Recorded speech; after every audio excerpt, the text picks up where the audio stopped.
पति गया अमेरिका और बहू फंस गई बुरी नजर वाले ससुर के साथ। हाय रे, इस बूढ़े को तो देखो कैसे चश्मा लगाकर मुझे देख रहा है। दिल तो कर रहा है इसे अभी घर से निकाल दूं, पर क्या करूं, राघव की वजह से मजबूर हूं। राघव को कुछ बताऊं तो वो मेरी बात ही नहीं सुनते। महेश मोहिनी का ससुर है, पर मोहिनी अपने ससुर को ऐसे ठरकी क्यों बोल रही है? क्या वो सच में ठरकी है? चलिए आगे कहानी में जानते हैं। आहा, तुम पागल हो?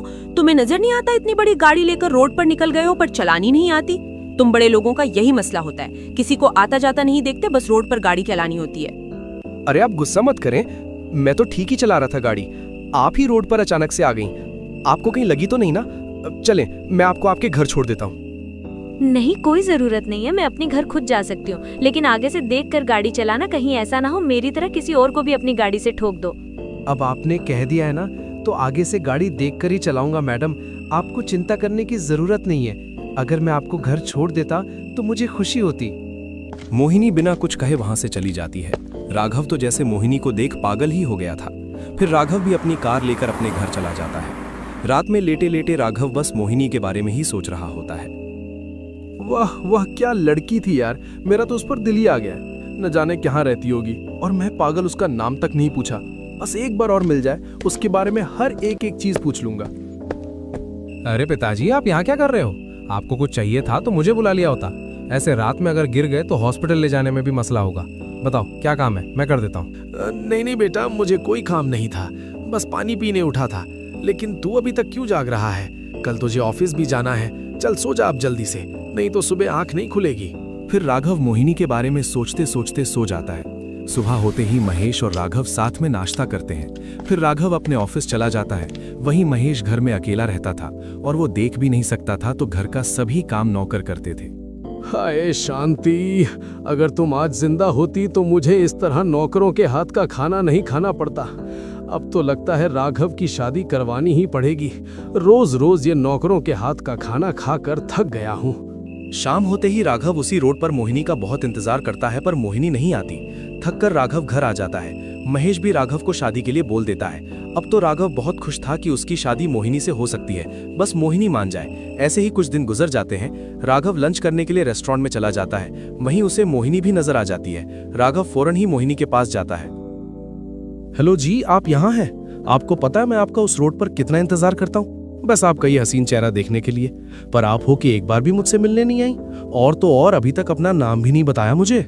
देखिए, मेरा नाम मोहिनी है और आप मेरे साथ फ्लर्ट मत करें। मुझे आप में कोई इंटरेस्ट नहीं है। मैं यहाँ अपनी फ्रेंड से मिलने आई थी। प्लीज आप यहाँ से चले जाओ, मुझे आपसे कोई बात नहीं करनी है। अरे अरे, आपको तो बहुत जल्दी गुस्सा आ जाता है। देखिए, आप मुझे बहुत अच्छी लगी हैं। मेरे पिताजी मेरी शादी करवाना चाहते हैं, तो मैं चाहता हूँ कि मेरी आपसे शादी हो जाए। देखिए, मना मत करिएगा, मेरा दिल टूट जाएगा। आप मुझे शादी का बोलोगे और मैं मान जाऊंगी? नहीं, आप जैसे लड़के बहुत बुरे होते हैं। मुझे नहीं करनी आपसे कोई शादी। आप मेरा पीछा छोड़ दो। अच्छा ठीक है, आपको मुझसे शादी नहीं करनी, पर आप मेरा नंबर ले लो। अगर दिल करे तो मुझे मैसेज कर देना 1 हफ्ते के अंदर अंदर। फिर राघव अपना नंबर मोहिनी को देकर वहां से चला जाता है। ऐसे ही कुछ दिन गुजर जाते हैं। मोहिनी भी अब राघव को पसंद करने लगी थी। कुछ ही समय में दोनों की काफी अच्छी बात हो जाती है। राघव भी महेश को मोहिनी के बारे में सब बता देता है, पर मोहिनी का कोई नहीं होता, वो बस एक हॉस्टल में रहती थी। ऐसे ही दोनों मिलकर सभी शादी की तैयारियां कर लेते हैं और कुछ ही दिन बाद दोनों की शादी हो जाती है। वाह राघव, तुम्हारा घर तो बहुत अच्छा है।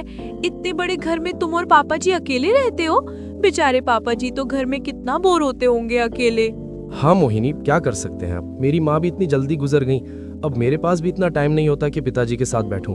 पर अब तुम आ गई हो ना, तो पिताजी बिल्कुल बोर नहीं होंगे। हाँ, मैं सब संभाल लूंगी, और जो तुमने इतने नौकर रखे हुए हैं ना, मैं इन सबको निकाल दूंगी। मैं अपना घर खुद संभालना चाहती हूँ, और तुम बिल्कुल चिंता मत करना, पापा जी का भी अच्छे से ध्यान रखूंगी। फिर दोनों सो जाते हैं। सुबह होते ही मोहिनी सभी के लिए नाश्ता बनाती है। राघव नाश्ता करते ही ऑफिस चला जाता है। वहीं मोहिनी किचन में काम कर रही होती है, तो महेश देख तो सकता नहीं, तो मोहिनी से जाकर टकरा जाता है। अरे अरे, ये क्या कर रहे हो पापा जी? मैं यहाँ काम कर रही हूँ, आप ये किचन में क्या कर रहे हो? आपको नजर नहीं आता? अभी मेरे हाथ से ये जूस का ग्लास गिर जाता तो।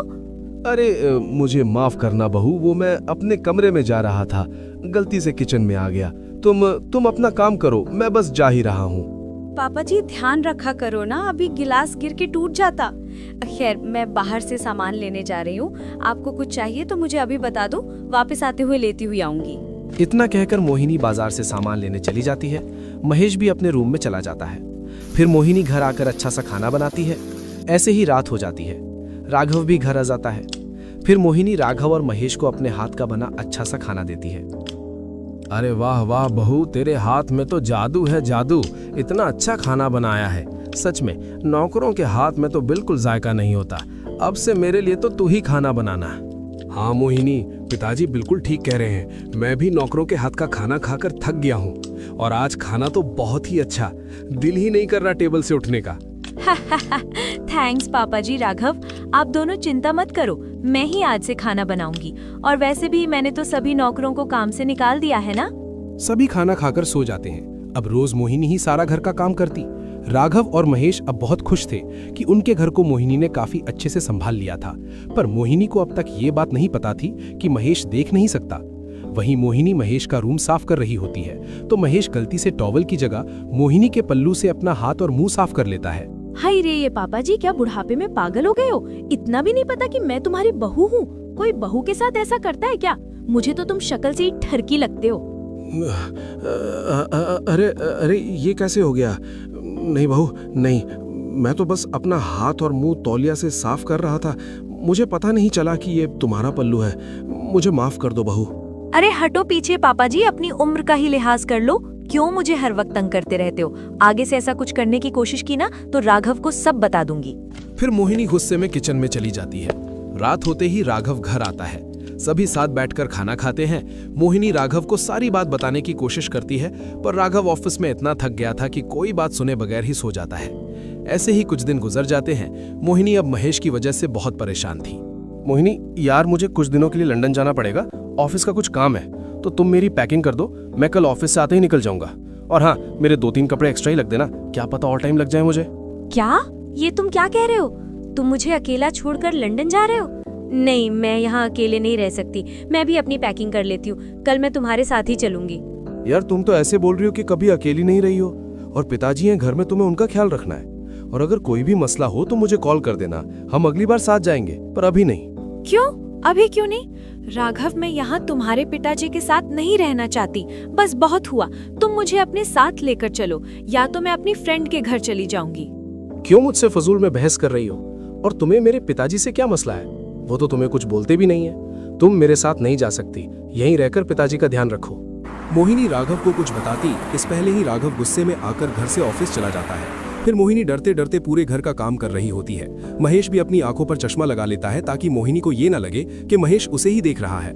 ये सही है, अब बहू को ये नहीं लगेगा कि मैं उसे ही देख रहा हूँ। मैंने कितनी बार बहू को बताने की कोशिश की है, पर बहू है कि गुस्से में मेरी एक बात भी नहीं सुनती।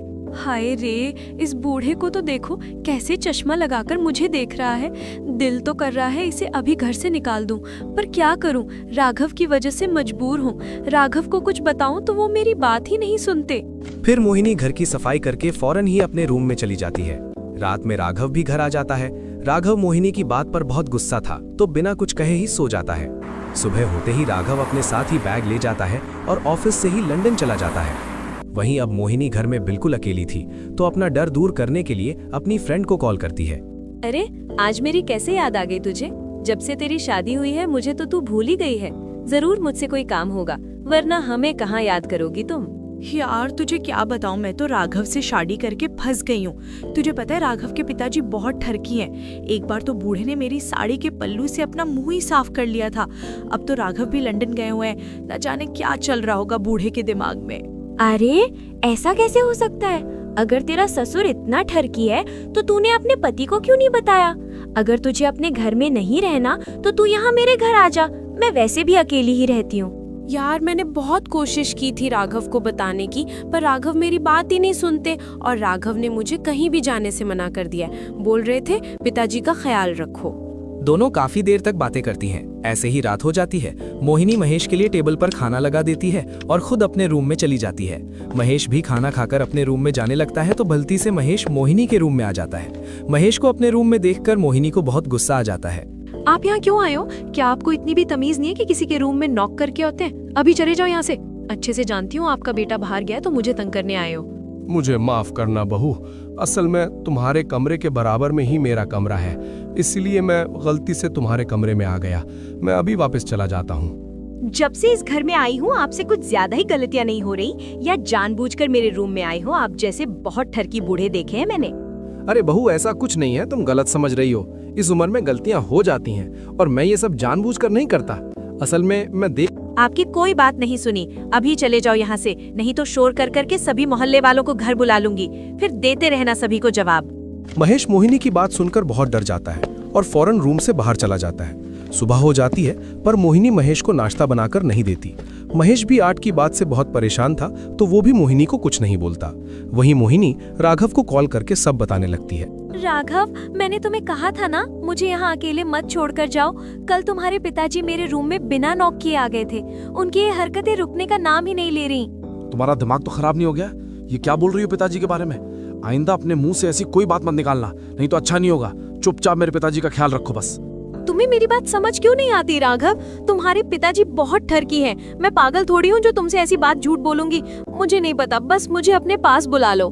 मैं यहाँ ऑफिस का काम करने आया हूँ, घूमने नहीं। अपने गंदे दिमाग को थोड़ा साफ करो तो तुम्हें लोग भी अच्छे लगेंगे। अब दोबारा मुझे फोन कर तंग मत करना। इतना कहकर राघव कॉल काट देता है। मोहिनी बहुत परेशान होती है कि अकेले वो महेश के साथ कैसे रहे। ऐसे ही कुछ दिन गुजर जाते हैं। राघव का भी ऑफिस का काम खत्म होने वाला था। वहीं मोहिनी सोफे पर बैठकर सब्जी काट रही होती है तो महेश सोफे पर लेटने लगता है। महेश मोहिनी की गोद को तकिया समझकर मोहिनी की गोद में लेट जाता है। हाय रे पापा जी, तुमने तो मेरा जीना ही हराम कर दिया है। क्यों मेरे पीछे पड़ गए हो? कितनी बार राघव को बोला है कि मुझे अपने पास बुला लो, पर वो मेरी एक नहीं सुनते। बहू, मुझे माफ कर दो, मैं यहाँ सोफे पर लेटने आया था। तुम यहाँ बैठी हो, मुझे पता नहीं चला। मैं अभी चला जाता हूँ यहाँ से, तुम यहीं बैठी रहो। नहीं नहीं, अब कोई कहीं नहीं जाएगा। तुमने मुझे बहुत तंग कर दिया है। अब देखो कैसे पूरे मोहल्ले में शोर कर करके सबको जमा करती हूँ। आखिर सबको पता तो चले कि ये बूढ़ा कितना ठरकी है। मोहिनी महेश की एक बात नहीं सुनती और शोर कर करके पूरे मोहल्ले को जमा कर लेती है। मोहिनी सभी मोहल्ले वालों को सारी बात बताती है। अभी सभी लोग बहुत गुस्से में आ जाते हैं और महेश को बहुत बुरा भला बोलने लगते हैं। अरे भाई महेश, तू अपनी उम्र का ही ख्याल कर लेता। बाहर तो बड़ा शरीफ बन के आता है और घर में अपनी बहू को तंग करता है। अरे तुझ जैसे आदमी को तो पुलिस में दे देना चाहिए। हाँ हाँ, ठीक कह रहे हो भाई आप। एक अकेली औरत देखी नहीं कि उसे तंग करने लगा। अरे आने दो राघव बेटा को, बताऊंगी कि उसका बाप कितना ठरकी है, अपनी बहू तक को नहीं छोड़ा। अरे आप सब तो मुझे अच्छे से जानते हो, मैं ऐसा बिल्कुल नहीं हूँ। बहू को गलतफहमी हुई है। अगर बहू मेरी पूरी बात सुन लेती तो आज ये सब ना होता। आप सब गलत समझ रहे हो। हम सब जो देख रहे हैं वही सच है। तुम जैसे बूढ़े मैंने बहुत देखे हैं। भाभी अब चिंता मत करो, मैं अभी पुलिस को कॉल करता हूँ। पुलिस के 2 डंडे पड़ेंगे तो खुद ही ठीक हो जाएंगे। जब सभी मोहल्ले वाले महेश को बातें सुना रहे थे तो उसी वक्त राघव लंदन से वापस घर आ जाता है। फिर मोहिनी सारी बात राघव को बताती है, पर राघव को मोहिनी पर बहुत गुस्सा आता है और राघव मोहिनी को बताता है कि महेश बचपन से ही देख नहीं सकता था। क्या पापा जी देख नहीं सकते? पर राघव, तुमने तो मुझे ये बात कभी नहीं बताई और पापा जी ने भी मुझे कुछ नहीं बताया। अगर मुझे ये सब पता होता तो मैं ऐसा सब क्यों करती? मुझे लगा था कि तुम पूरे दिन पिताजी के साथ रहती हो तो तुम्हें ये सब पता होगा, पर तुम्हारे दिमाग में तो कचरा भरा हुआ है। आज तुम्हारी वजह से पूरे मोहल्ले में मेरे पिताजी की कितनी बेइज्जती हुई है। पापा जी, आप मुझे माफ कर दें। मुझे ये बात नहीं पता थी कि आप देख नहीं सकते। आपने मुझे बहुत बार बताने की कोशिश की, पर मैं ही पागल थी। आपकी एक बात भी नहीं सुनी। आप मुझे एक बार माफ कर दो, आगे से कभी ऐसा नहीं करूंगी। अरे बहू, इसमें तेरी कोई गलती नहीं है। तुझे भी तो नहीं पता था ना कि मैं देख नहीं सकता। अब जो हुआ भूल जाओ। चलो घर में चलते हैं। वैसे ही लोगों को बातें बनाने का मौका चाहिए होता है। मोहिनी को भी अब पता चल जाता है कि महेश देख नहीं सकता। दोनों एक दूसरे से माफी मांग लेते हैं। राघव भी लंदन से घर आ गया था, अब सब ठीक हो जाता है। मोहिनी रोज राघव और महेश के अच्छे अच्छे खाने बनाती और सभी साथ में खुश रहते। 5 बहुएं वर्सेस ससुराल का एक ही बाथरूम। एक बड़े से घर में शांति की 5 बहुएं मिलजुल कर रहा करती थीं। शांति के घर में बेहद सुकून था। सभी बहुएं मिलकर पूरे घर का काम करती थीं। काजल घर की बड़ी बहू थी तो पूरा घर काजल ने ही संभाला हुआ था। अरे भाई चलो मोहिनी आरती, जल्दी जल्दी नाश्ता बनाकर टेबल पर लगा दो। सभी को ऑफिस के लिए लेट हो रहा होगा। कल भी विक्रम ने मुझ पर बहुत गुस्सा किया था। हाँ भाभी, बस हो गया। अभी तो वैसे ही ठंड का मौसम चल रहा है, मुझे रोज सुबह जल्दी उठने में देर हो जाती है, पर जो भी है इस ठंड के मौसम का मजा ही अलग है। मैं तो रोज दिवाकर से मूंगफली मंगवा लेती हूँ। हाँ मोहिनी भाभी, आपने ठीक कहा। अभी तो मैं राघव के साथ सर्दियों की शॉपिंग करने जाऊंगी, और आपको तो पता ही है मुझे कितना शौक है शॉपिंग करने का। बस जल्दी से संडे आ जाए। अरे अरे, तुम दोनों तो ख्याली पुलाव ही पकाने लगी। आरती, तुम तो राघव की जेब ही खाली करवाने वाली हो संडे को। चलो अब जल्दी से सबके लिए नाश्ता टेबल पर लगा दो, मैं सबको टेबल पर बुला लेती हूँ। फिर मोहिनी और आरती टेबल पर नाश्ता लगा देती हैं। वहीं काजल सभी को टेबल पर नाश्ते के लिए बुलाती है। फिर सभी साथ बैठकर नाश्ता करते हैं। अरे वाह मोहिनी बहू, आरती बहू, जब से तुम दोनों ने नाश्ता बनाना शुरू किया है मैं तो पेट भर के नाश्ता करती हूँ। दोपहर के खाने की भी पेट में जगह नहीं बचती। मैं तो बहुत भाग्यशाली हूँ जो मुझे इतनी अच्छी बहुएं मिली हैं। अरे हाँ भाभी, मुझे भी आपके हाथ का नाश्ता बहुत पसंद है। ऐसा नाश्ता तो मेरी मम्मी भी नहीं बनाती थी। इतना अच्छा नाश्ता करके मेरा पूरा दिन बहुत अच्छा जाता है। आपके हाथ में तो जादू है, जादू। हाँ पूजा, तारीफें तो बाद में भी हो जाएंगी। अभी जल्दी जल्दी नाश्ता कर लीजिए, नहीं तो ठंडा हो जाएगा। जब तक मैं आप सबके लिए टिफिन तैयार कर लेती हूँ। फिर सभी नाश्ता करके अपने अपने टिफिन लेकर ऑफिस चले जाते हैं। फिर सभी मिलकर अपने अपने काम करती थीं। काजल और मोहिनी किचन की सफाई किया करती थीं। आरती और सोनम पूरे घर के कपड़े और झाड़ू पोछा करती थी। वहीं पूजा घर के छोटे छोटे काम ही करती थी, क्योंकि वो घर की छोटी बहू थी, इसलिए उससे कोई इतने काम नहीं करवाता था। अरे सोनम भाभी, लाओ मुझे दे दो झाड़ू, मैं लगा लेती हूँ। मेरी शादी को अब बहुत टाइम हो गया है, आप लोग तो मुझे कोई काम ही नहीं करने देते। मुझे तो ऐसा लगता है कि मैं इस घर में मेहमान हूँ। ओहो, तुम्हें क्यों करना है काम? हम सब हैं तो काम करने के लिए। अगर तुम्हें काम का इतना ही शौक है तो कोई जॉब देख लो, पर घर के काम हम सब कर लेंगे, तुम चिंता मत करो। अरे हाँ पूजा बहू, तू तो मेरे सबसे छोटे बेटे की पत्नी है, मैं भला तुझसे कैसे काम करवा सकती हूँ? तू बस राहुल के ही काम किया कर, घर के काम तो हो ही रहे हैं ना। सभी अपने अपने काम करती हैं। वहीं काजल बाजार से जाकर सब्जी ले आती है और रात के खाने की तैयारी करने लगती है। शांति अपनी बहुओं को ऐसे साथ देखकर बहुत ही खुश होती है। रात होते ही सब घर आ जाते हैं और साथ बैठकर खाना खाने लगते हैं। अरे माँ, मैंने कहा था ना, मेरे बॉस को मेरा काम बहुत अच्छा लगता है। माँ, मेरी प्रमोशन हो गई है और मुझे ऑफिस की तरफ से कार भी मिली है। कल आप सबको मेरी तरफ से पार्टी, कल हम सब बाहर जाके खाना खाएंगे। वाह राहुल बेटा, ये तो बहुत अच्छा हो गया। कल हम सब तेरी नई कार पर ही बाहर जाएंगे। चल अब तू खाना खा ले, काम कर करके थक गया होगा ना। अरे भाई शांति, मेरी भी तो इतनी बार प्रमोशन हुई है, लेकिन इतनी खुश तो तुम पहले कभी नहीं हुई। क्या अपने बेटे की प्रमोशन की खुशी ज्यादा है तुम्हें? अरे हाँ, क्यों नहीं, मेरा सबसे छोटा बेटा है राहुल, भला मैं क्यों खुश नहीं होंगी। आप तो बस हर बार अपनी ही बात निकाल लिया करो। अब बच्चों की शादियां भी हो गई हैं, लेकिन मुझसे लड़ने के बहाने अभी भी ढूंढते हो। अरे भाई शांति, मैं तो मजाक कर रहा था, तुम तो गुस्सा ही हो गई हो। फिर सब बातें करते हुए खाना खाते हैं और सभी अपने अपने रूम में हीटर चलाकर सुकून से सो जाते हैं। सुबह की पहली किरण निकलते ही काजल उठ जाती है और नहाने के लिए वॉशरूम में जाती है तो देखती है कि पूरा वॉशरूम गंदे पानी से भरा होता है। काजल फौरन ही विक्रम को उठा देती है। अरे ये देखो विक्रम, हमारा वॉशरूम इस गंदे पानी से पूरा भर गया है। अभी तो मैंने नहाया भी नहीं है और ये सब हो गया। देखो ना विक्रम, कुछ करके वॉशरूम को सही करो। मैं इतने गंदे वॉशरूम में नहीं जाऊंगी।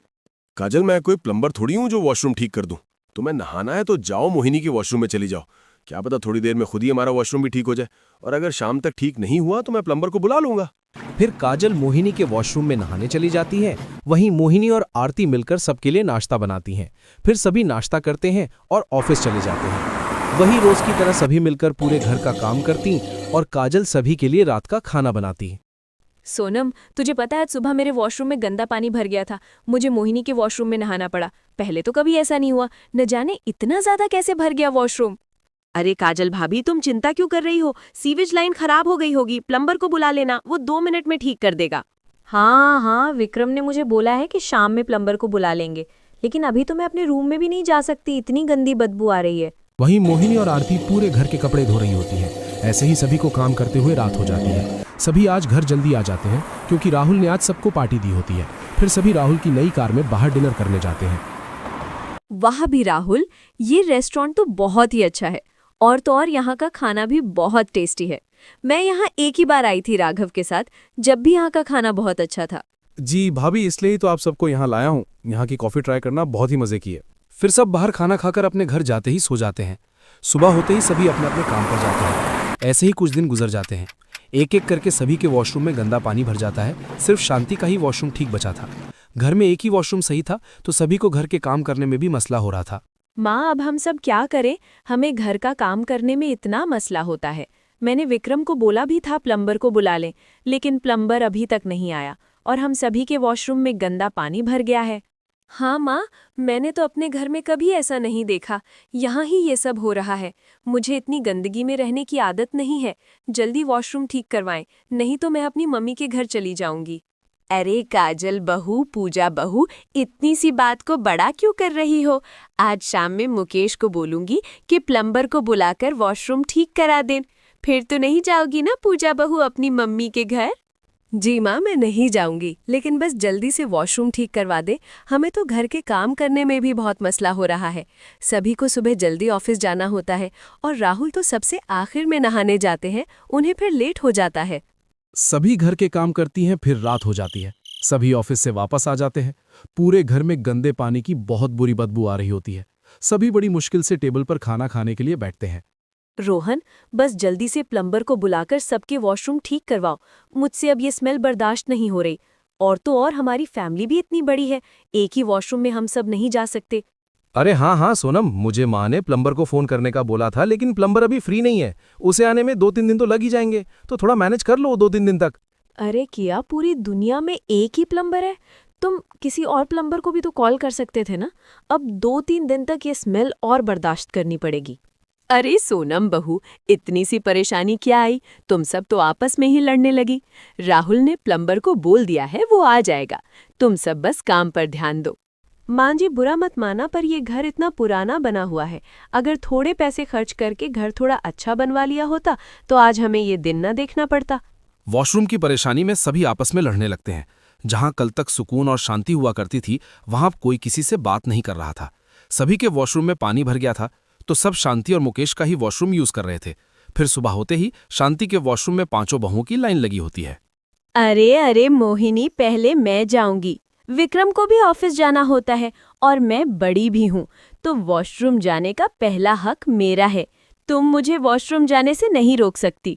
नहीं भाभी, देखो, मुझे नाश्ता भी बनाना है सबके लिए, तो मुझे पहले जाने दो। अगर नाश्ता नहीं बना तो सबको ऑफिस के लिए लेट हो जाएगा, फिर मुझे ही सब बातें सुनाएंगे। नहीं काजल भाभी, मोहिनी भाभी, पहले मुझे जाने दो। मुझसे तो कंट्रोल ही नहीं हो रहा। प्लीज हटो, जल्दी मुझे जाने दो। और मैं तो आप सबसे छोटी हूँ ना, तो पहल मैं जाऊंगी। अरे तुम छोटी हो तो क्या हुआ, हम सब तुमसे बड़े हैं, तो पहले हम जाएंगे। और मुझे तो सुबह ही सुबह नहाने की आदत है, मैं इतना वेट नहीं कर सकती। चलो अब हटो यहाँ से और मुझे जाने दो। शोर की आवाज सुनकर शांति रूम से बाहर आती है और सभी को एक एक करके वॉशरूम जाने देती है। फिर मोहिनी और आरती सभी के लिए नाश्ता बनाती हैं और सब नाश्ता करके काम पर चले जाते हैं। फिर सभी अपने अपने काम करती हैं। ऐसे ही शाम हो जाती है। आज रोहन ने ऑफिस से जल्दी छुट्टी ले ली थी। वो प्लम्बर को अपने साथ ही घर ले आता है। फिर प्लम्बर वॉशरूम की लाइन ठीक करने की कोशिश करता है, पर उससे कुछ नहीं होता। अरे रोहन भैया, ये काम मुझसे नहीं होगा। आपके वॉशरूम की लाइन तो बिल्कुल ठीक है। मुझे लगता है आपकी गली में जो लाइन जा रही है वो खराब होगी, और वो काम मैं नहीं कर सकता। आप सफाई कर्मचारी को बुला लो, वही ये काम करेंगे। चलो सही है, फिर मैं सफाई कर्मचारियों को ही बुला लेता हूँ। जब से ये वॉशरूम खराब हुआ है, पूरे घर में स्मेल फैल गई है। बताओ भी कितने पैसे हुए तुम्हारे? प्लम्बर अपने पैसे लेकर चला जाता है। रोहन सफाई कर्मचारी को कॉल करता है। अरे भाई, मेरे घर के 4 वॉशरूम में पानी भर गया है, पूरे घर में बदबू फैल गई है। हमने प्लम्बर को बुलाया था, पर मेन लाइन बाहर है। हमारी तो गली में आके जरा साफ कर दो। देखो, अभी तो मैं नहीं आ सकता, सारे सफाई कर्मचारी गए हुए हैं कहीं और काम करने। जब वो आएंगे 1-2 हफ्ते में तो भेज दूंगा। अरे भाई, ये क्या बोल रहे हो? यहाँ हमारे सारे वॉशरूम खराब हो गए और तुम कह रहे हो नहीं आ सकते? देखो जल्दी आ जाओ, पूरे घर का काम भी ऐसी पड़ा है। क्यों मेरा दिमाग खराब कर रहे हो? कहाँ ना भी नहीं आ सकता मैं। मुझे अब दोबारा कॉल नहीं करना। सफाई कर्मचारी आ गए तो भेज दूंगा। इतना कहकर सफाई कर्मचारी कॉल काट देता है। रोहन भी अपने काम पर चला जाता है। पूरे घर में इतनी बदबू थी कि कोई भी शांति के रूम से बाहर नहीं निकलता। रात होते ही दिवाकर बाहर से ही खाना ले आता है और सब खाना खाते हैं। वहीं पूजा राहुल को अपने रूम में ले जाती है। देखो राहुल, मैं इस गंदगी में नहीं रह सकती। मेरी मम्मी के घर में कभी ऐसा नहीं हुआ। पूरे घर में इतनी स्मेल है, सांस लेना मुश्किल है। बस बहुत हुआ, कल मुझे मेरी मम्मी के घर छोड़ देना। अरे पूजा, ये क्या बोल रही हो तुम? तुम्हें पता है मैं तुम्हारे बिना नहीं रह सकता। देखो हम कुछ कर लेंगे, तुम चिंता मत करो। भैया ने सफाई कर्मचारी को कॉल की थी ना? हाँ, और उसने आने से मना कर दिया था। देखो, मैं तुम्हें सिर्फ 2 दिन का टाइम दे रही हूँ। अगर मेरा वॉशरूम ठीक नहीं हुआ तो मैं मम्मी के घर चली जाऊंगी। अब तुम देखो ये सब ठीक कैसे करना है। पूजा अभी के लिए तो मान जाती है, पर राहुल को 2 दिन में वॉशरूम ठीक करवाना था। दिन ब दिन वॉशरूम में पानी और बढ़ता जा रहा था। 2 दिन ऐसे ही गुजर जाते हैं। सभी रात में बैठकर बातें कर रहे होते हैं। मुकेश को एक आइडिया आता है। अरे राहुल बेटा, हम एक काम कर सकते हैं।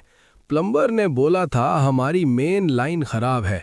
अगर हम गली से अपनी मेन लाइन खोल दें तो वॉशरूम का सारा पानी गली में चला जाएगा और हमारे वॉशरूम भी साफ हो जाएंगे।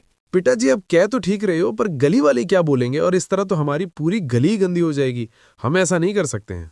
देख बेटा, मैं कल सुबह अपने घर की लाइन गटर के पास से खोल दूंगा, फिर सारा पानी गली में आ जाएगा तो वो सफाई कर्मचारी खुद ही आ जाएंगे साफ करने। नहीं भी आया तो हमारे वॉशरूम तो साफ हो ही जाएंगे ना। सुबह हो जाती है। मुकेश गटर के पास से अपने घर की लाइन खोल देता है। वॉशरूम का सारा पानी गली में आ जाता है और सभी के वॉशरूम बिल्कुल साफ हो जाते हैं। ऐसे ही कुछ दिन गुजर जाते हैं, पर अब वॉशरूम तो साफ थे, पर गली में गटर का पानी बढ़ता जा रहा था। गली के लोग भी अब बहुत तंग आ गए थे। अरे भाई मुकेश, ये तूने क्या कर दिया? पूरी गली खराब कर दी। यहाँ से आने जाने में इतना मसला होता है तो अभी के अभी ये लाइन बंद कर यहाँ से। अरे भी, मेरे घर में गंदा पानी भर रहा था। मैंने तो सफाई कर्मचारी को भी कॉल की थी, पर वो आए ही नहीं। अब इसमें मेरी कोई गलती नहीं है। अगर तुझे ज्यादा ही बुरा लग रहा है तो तू साफ कर दे मेरे घर लाइन। एक तो गलती करता है, ऊपर से मुझे बुरा भला बोल रहा है। देख, मुझे कुछ नहीं पता, ये गली मुझे साफ चाहिए। अब कुछ दिन गुजरते हैं। सरकार की तरफ से गली की भी सफाई हो जाती है और इस पूरे परिवार में फिर से शांति आ जाती है।